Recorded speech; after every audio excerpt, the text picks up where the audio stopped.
في البدء كان الكلمة والكلمة كان عند الله وكان الكلمة الله.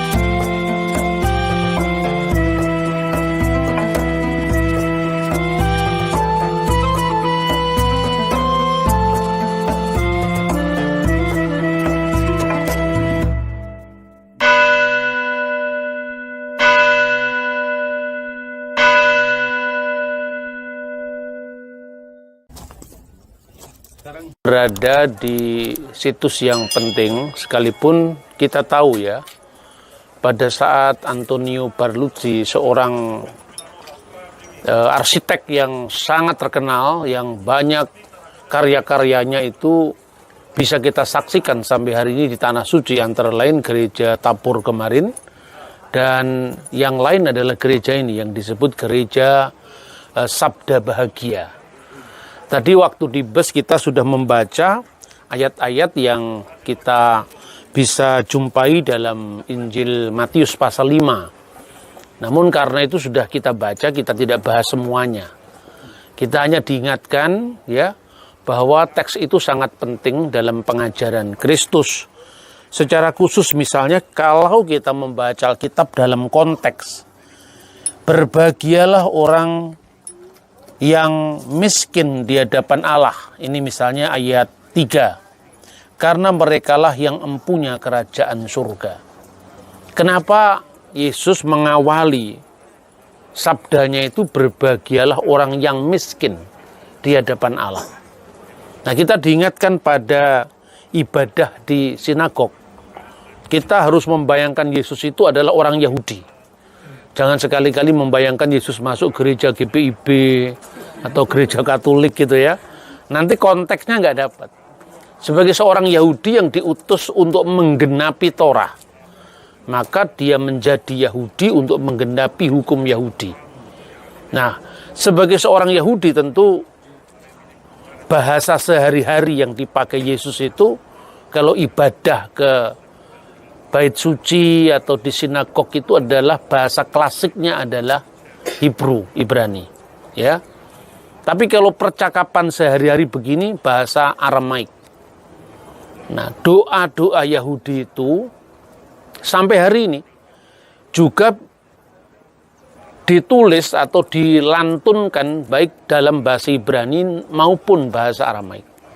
Misalnya kalau di dalam bahasa Aramaik itu yang disebut doa kadis.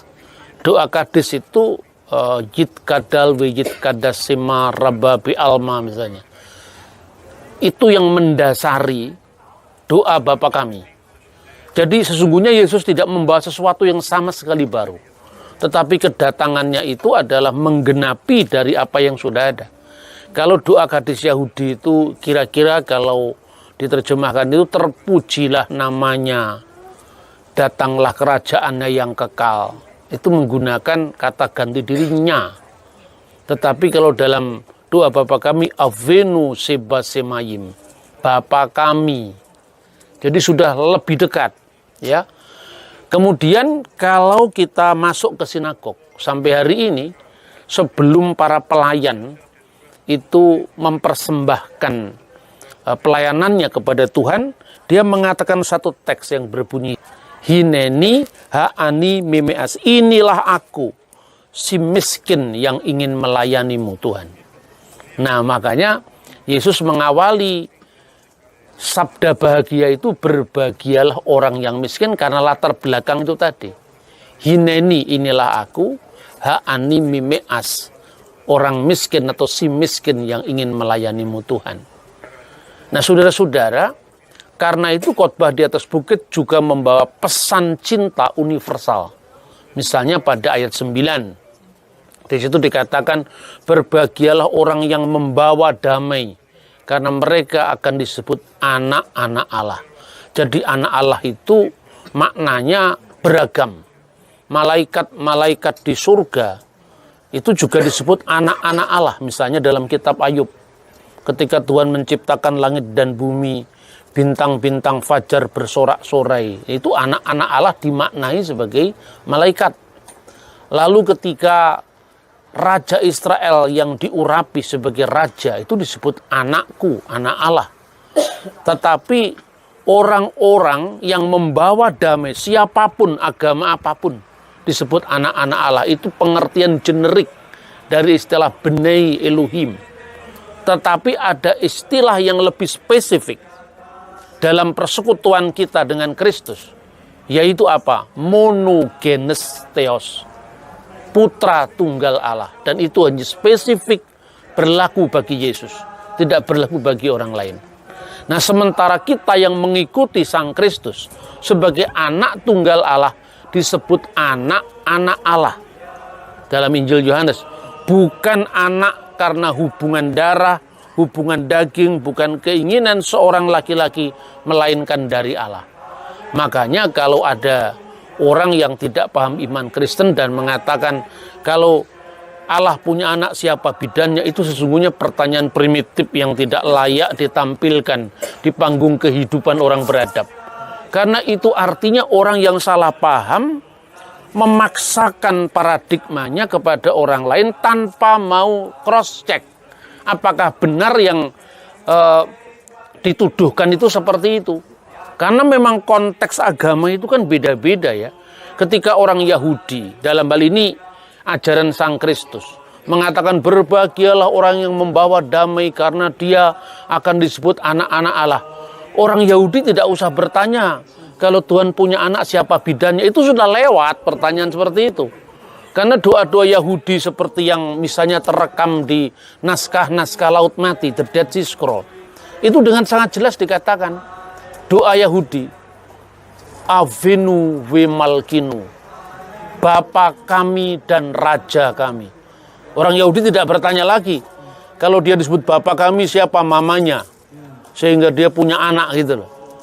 Jadi itu mestinya setiap agama itu tidak boleh memaksakan paradigma interpretasinya terhadap agama lain. Nah, akhir-akhir ini beredar satu hiruk pikuk atau kehebohan di tanah air kita, khususnya ketika seorang presenter atau namanya Daniel Mananta itu menafsirkan teks dari kitab Nabi Yesaya yang katanya di dalam patung itu ada unclean spirit katanya. Ya, itu sebetulnya bukan suara dia. Karena beberapa tahun lalu Abdul Somad itu mengatakan bahwa dalam salib itu ada jin kafir. Konsep jin sendiri tidak ada dalam iman Kristen, ya kan? Konsep jin itu adalah konsep Islam. Di Kristen tidak ada konsep jin itu. Dan saya juga tidak mau memaksakan paradigma saya untuk menilai orang lain. Dalam Islam sendiri jin itu sukanya makan tulang. Lah di salib itu dipasang di gereja bersih sekali, nggak ada tulang, makan apa di sana dia? Kan nggak bisa hidup kan? Lah kalau kita buat guyonan teologis kan itu kan ya menarik sekali. Lalu jin itu kalau ke gereja pasti kelaparan karena di sana tidak ada tulang misalnya. Kan salib biasanya dipasang di tempat yang paling depan, yang bersih, dan biasanya memang orang-orang Kristen itu ya relatif lebih bersih lah daripada yang suka memojokkan kita itu, ya toh? Karena yang suka memojokkan sukanya tinggal di pojok-pojok yang biasanya kumuh kan. Tidak menjadi pusat. Kalau pusat itu mesti bersih itu. Nah, teks yang dibaca itu antara lain berasal dari kitab Nabi Yesaya pasal 40 ya. Kira-kira seperti ini. Siapa yang menakar air laut dengan lekuk tangannya dan mengukur langit dengan jengkal, menyukat debu tanah dengan takaran, menimbang gunung-gunung dengan dacing dan bukit-bukit dengan raja.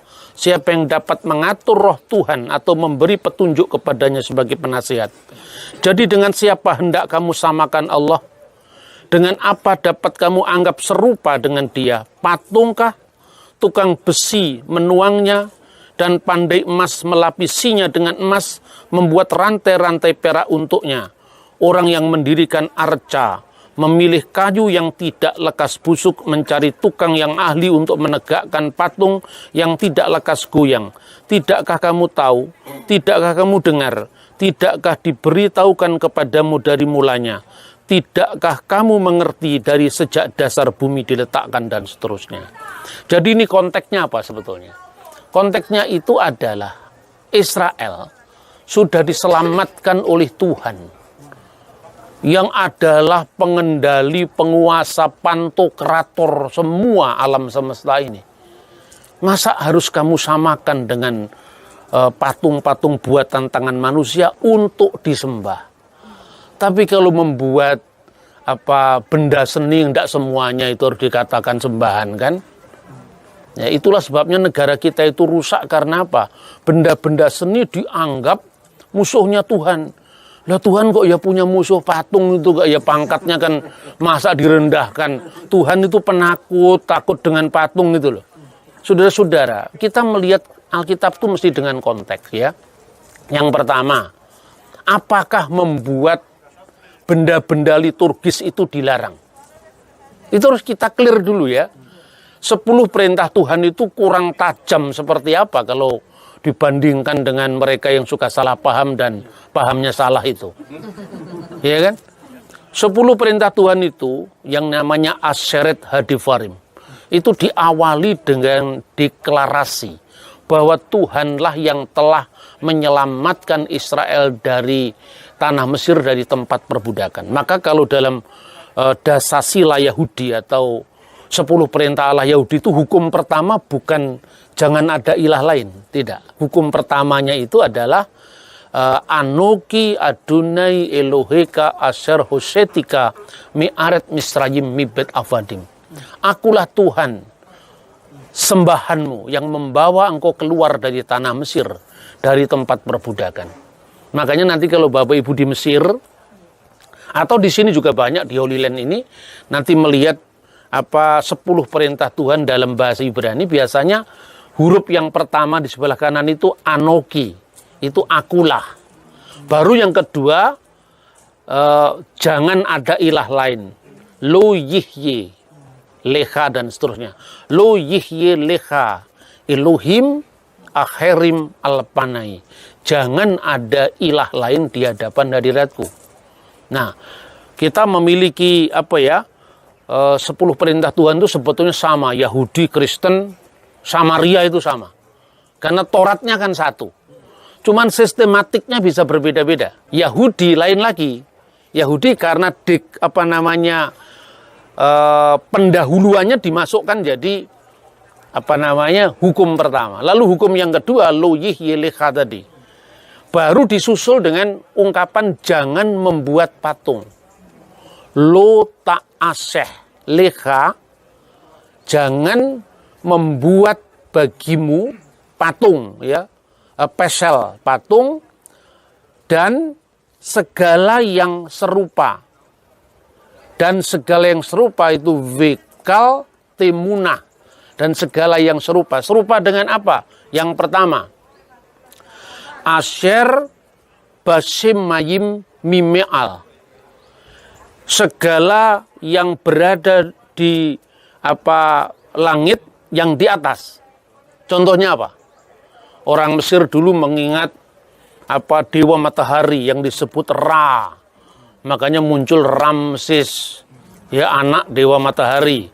Mertuanya Yusuf dinamakan Potifera. Ra itu matahari. Ya, jadi kalau mertuanya Yusuf namanya kira-kira Nugroho pasti bukan, karena nama Nugroho itu bukan nama Mesir. Kalau misalnya istrinya Yusuf namanya Juleha pasti bukan. Itu orang Sunda, anaknya Pak Marjai misalnya. Jadi membaca kitab itu mesti melihat konteks. Karena apa? Anda tidak akan mungkin menemui nama orang Jawa di abad 10 dengan nama Alexander atau Roy Martin. Tidak mungkin ada itu. Itu nama karena produk Eropa kan. Pasti nama-nama itu dilihat prasasti di abad itu. Misalnya nama orang Galigi.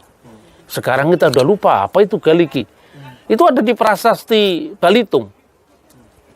galigi mawayang buat yang macarita bima yakumara kicaka mawayang ramayana misalnya simang muk mabanyol. Anda orang Jawa berapa, Mas Anom orang Jawa, Pak Roy orang Jawa, tapi bahasa Jawa 1000 tahun yang lalu kita sudah sakit ingatan semua. Lu gitu pangkatmu mau ngeritik Alkitab itu apa? Iya toh? 1000 tahun yang lalu kita semua sudah sakit ingatan. Membaca Alkitab itu menyeberangi zaman, ruang, waktu, bahasa. Karena Anda kalau sombong-sombong sering mengkritisi Alkitab, ya boleh saja semua orang awam baca Alkitab. Tapi jangan rumongso biso, nanging biso rumongso. What is the meaning of biso rumongso? Terjemahkan sendiri, ya kan?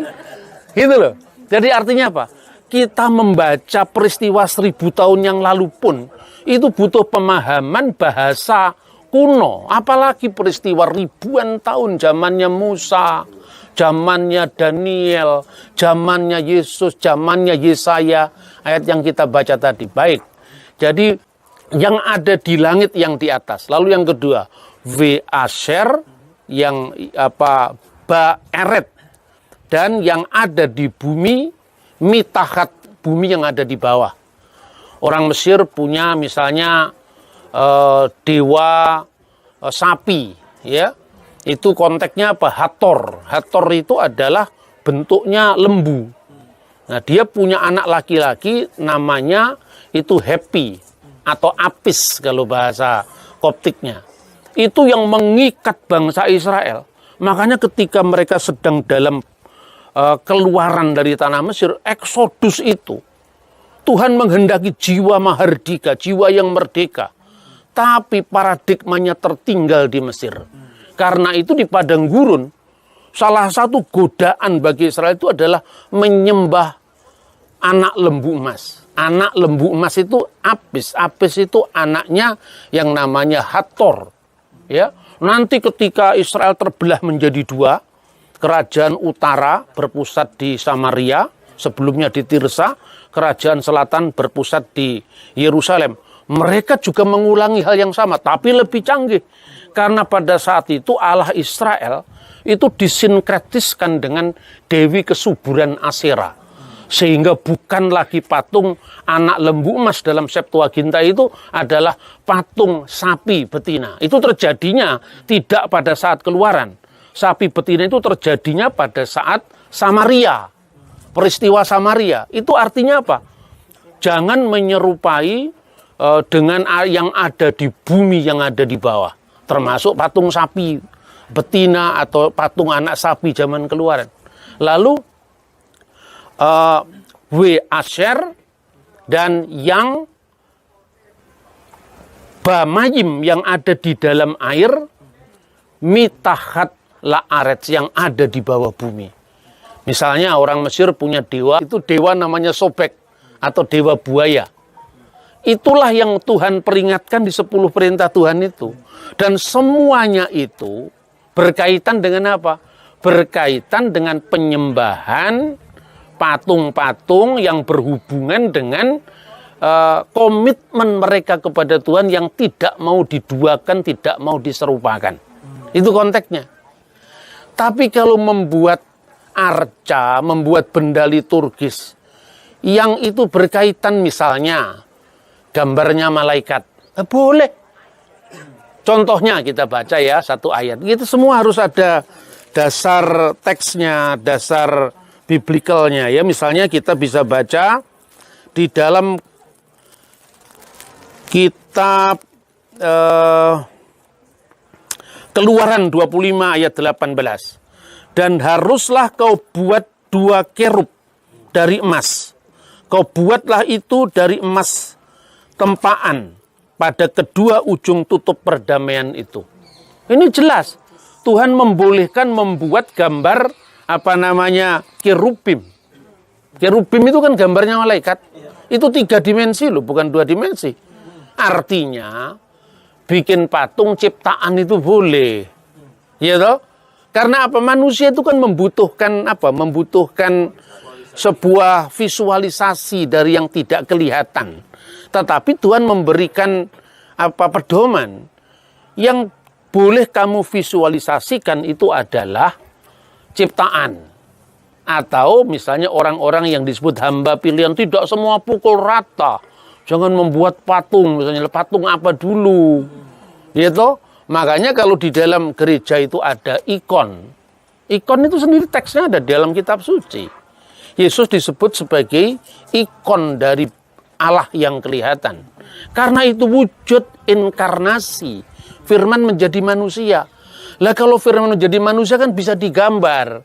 Kalau Taurat sudah ditulis dalam bahasa Ibrani kan juga bisa ditulis. Nah sekarang tulisan, gambar, patung 3 dimensi itu kan tinggal kita melihat dari aspek mana gitu loh. Jadi tidak sesederhana dikatakan dalam patung ada unclean spirit. Spirit apa itu? Melihat sejarah harus jelas ya. Maka selama kita di kota suci ini kita bisa meningkatkan kepekaan rohani kita dengan refleksi-refleksi yang bisa membuat kita lebih dekat pada Tuhan, tetapi juga beriman secara cerdas. Bukan sekedar mengasihi Tuhan dengan segenap hati, penghayatan. Dukun itu kan juga penghayatan. Tapi dengan logika, ya kan, diimbangi mengasihi Tuhan dengan segenap akal budi. Nah, contoh sekarang. Ketika Tuhan menyatakan diri kepada Musa, dia menyatakan diri apa? Aku adalah aku. Ehyeh, Asyar, Ehyeh. Aku adalah aku. Kenapa? Itu menjadi sangat penting. Karena itu menekankan kemahahadiran Tuhan. Sebelum kata esa, itu yang penting hadir dulu. Maka kalau dalam bahasa Latin, omnipresent. Omni itu lebih mendalam ketimbang unum. Omni itu adalah kesegalaan, kesemestaan, ya, kemahadiran. Maka Tuhan menyatakan diri, aku adalah aku. Kalau secara harafiah artinya, aku ada yang aku ada. Jadi Tuhan itu maha ada. Maka di dalam Septuaginta, Alkitab dalam bahasa Yunani, yang diterjemahkan di Alexandria abad ketiga sebelum Masehi, itu disebutkan dalam terjemahan sana, terjemahan Septuaginta, ego eimi hoon. Hoon itu yang menjadi kata ontologi, ya, keberadaan. Jadi Tuhan itu bukan sekedar ada, tapi maha ada. Apa bedanya? Mahanya itu lebih penting. Saya ada ketika saya 10 tahun yang lalu, 20 tahun yang lalu keadaannya tidak seperti ini. Rambut saya masih gondrong, masih lebat. Sekarang mulai terkikis oleh zaman. Setelah 20 tahun mulai memutih, mulai jarang. Jadi keberadaan manusia kan temporal, tidak ada yang abadi. Maka dulu saya tidak ada, kini saya ada, nanti saya tidak ada lagi secara fisik. Itu manusia. Tapi Tuhan, pernahkah dia tidak ada?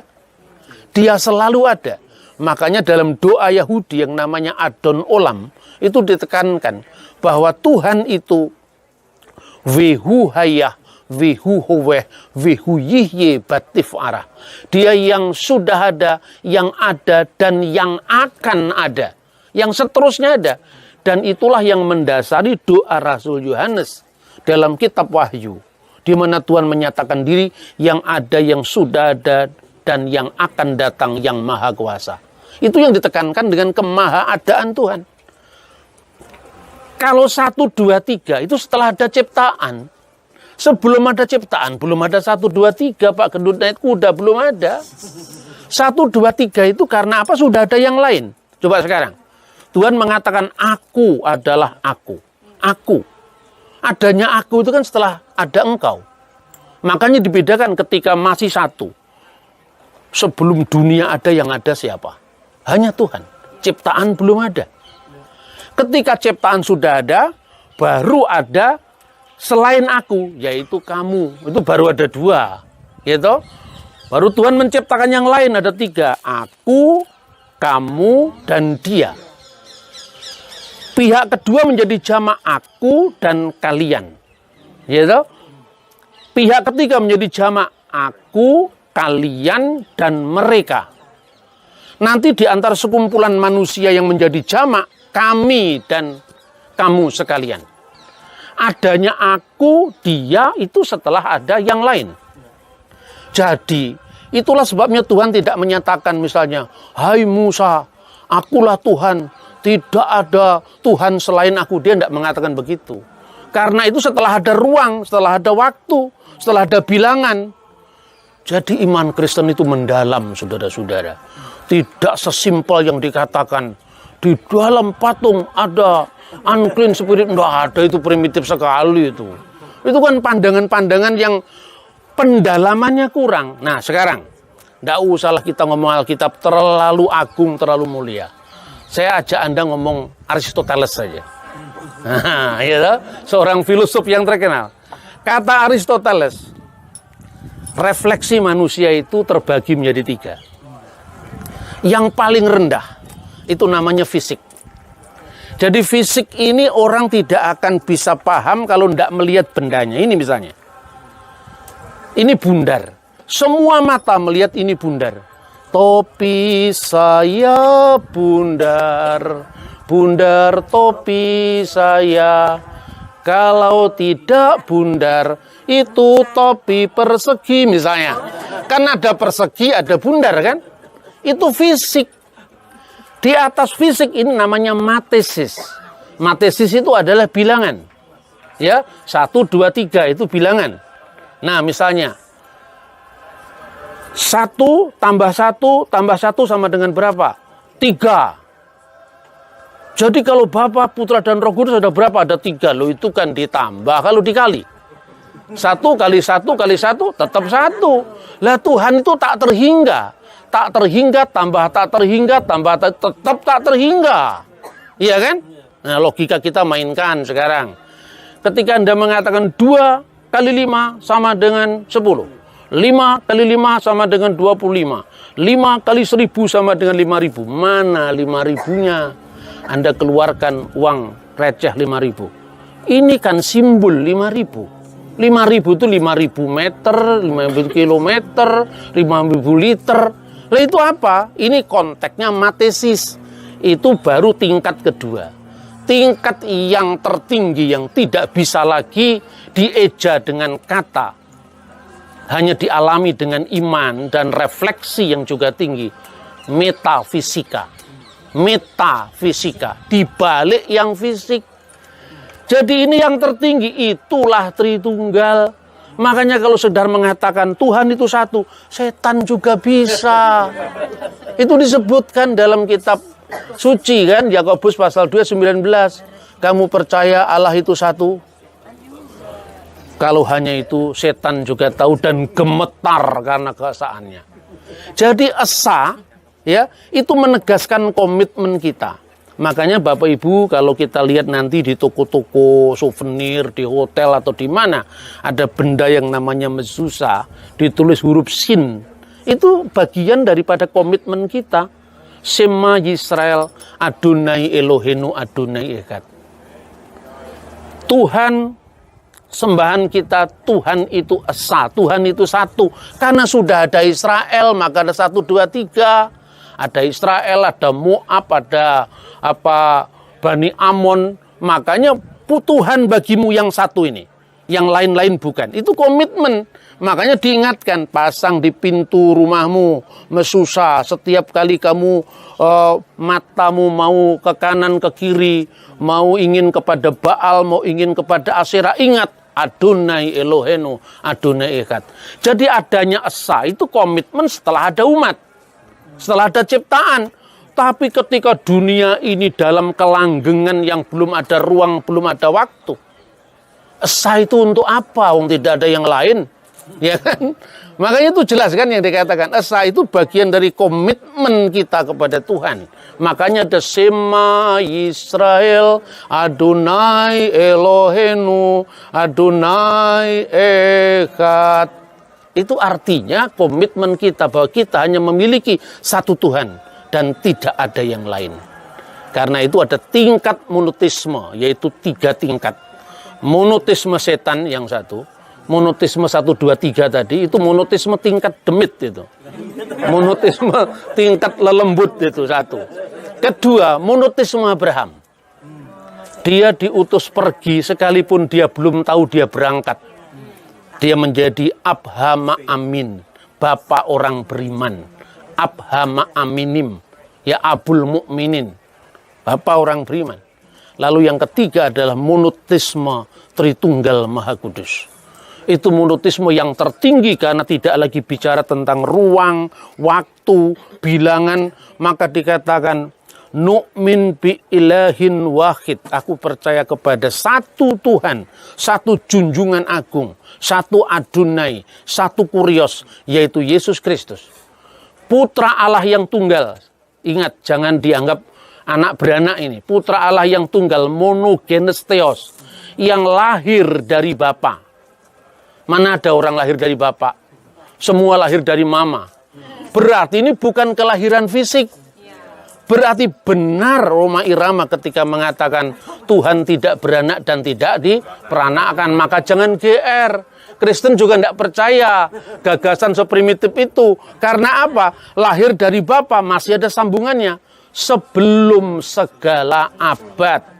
Artinya sebelum ada ruang, sebelum ada waktu, sebelum ada hitungan, sebelum ada engkau, karena hanya ada aku. Maka Tuhan, aku adalah aku.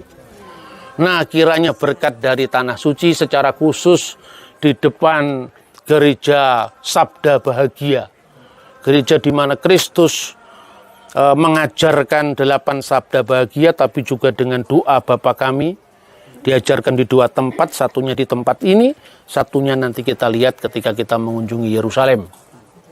Kiranya berkat dari Tanah Suci itu selalu menyertai kita, membawa kita ke dalam pemahaman yang lebih baik, iman yang tidak sekedar menghayati, tetapi juga memikirkan, beriman dengan hati, dengan kekuatan, dan dengan akal budi. Tuhan memberkati kita. Amin. Mari kita berdoa.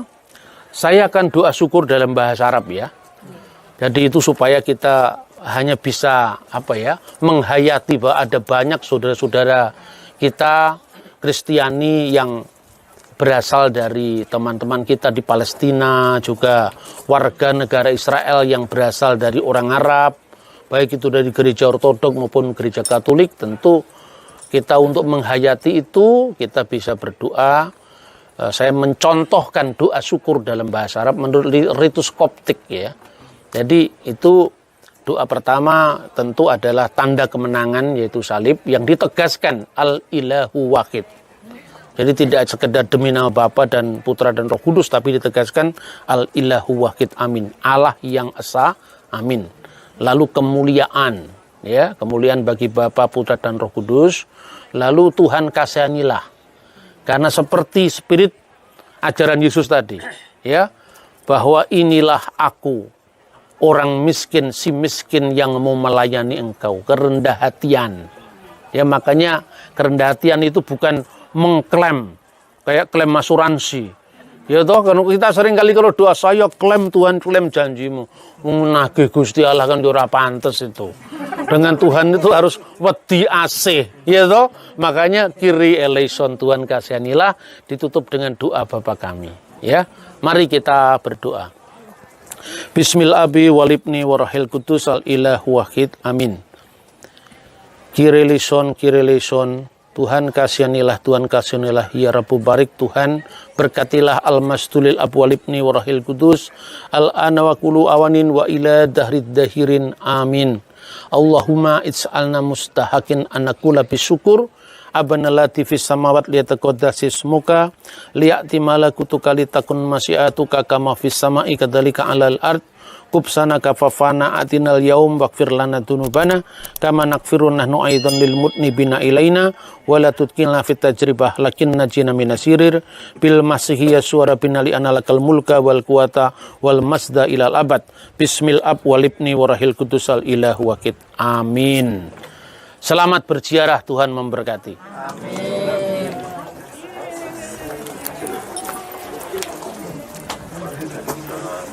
Ini nanti saya tayangkan di YouTube. Jadi